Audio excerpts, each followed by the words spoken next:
High all நேத்து அப்பா கடையில இருந்து காய்கறி எதுவுமே எடுக்காம போயிட்டாங்க. டைம் ஆயிடுச்சு. வீட்டுல வந்து கோஸ் இருக்கு, இல்ல கத்திரிக்காய் இருக்கு. இதை மட்டும் வச்சு ஏதாவது பண்ணிக்கலாம் அப்படின்னு சொல்லி பாத்துட்டு தாங்க போயிருந்தேன். 1 கிலோ கோஸ் கிட்ட இருந்தது. காலையில இருந்து சமைக்கலாம்னு சொல்லி எடுக்கிறேன். முக்காவாசி கோஸ் அப்படியே வேஸ்டா போயிடுச்சு. நான் பார்க்கவே இல்லை. நான் நேத்து பார்த்ததுன்னா ஏதாவது காய்கறி ஏதாவது எடுத்து போயிருக்கலாம். அதனால முக்காவாசி கோஸ் அப்படியே வேஸ்டா போயிடுச்சு. சரி, கால்வாசி கோஸ் மட்டும் தான். அதோட வந்து ஒரு 2 கத்திரிக்காய் 2 உருளைக்கிழங்கு அதை மட்டும் போட்டு கூட்டு மாதிரி வச்சேன். நான் வந்து கோஸுக்கு தேவையான அளவுக்கு கூட்டுக்கு எல்லாம் ரெடி பண்ணி பருப்புலாம் வேக வச்சேன். அதுக்கப்புறம் பார்த்தா கோஸ் கொஞ்சோண்டு தான் இருக்கு.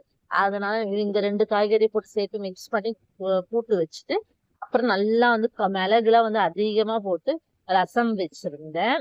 இப்பெல்லாம் வந்து என்ன சமைக்கிறதுனே ஒரே கன்ஃபியூஸா இருக்குங்க. ஏதாவது ஒண்ணு சமைக்கணும், ஆனா கொஞ்சம் ஈஸியா சமைக்கணும், இதுதான் மைண்ட்ல ஓடுது. ஆனா வெயில்ல வந்து ரொம்ப நேரம் நின்று வந்து சமைக்க முடிய மாட்டேங்குது. ரொம்ப இரிட்டேட் ஆயிடுது.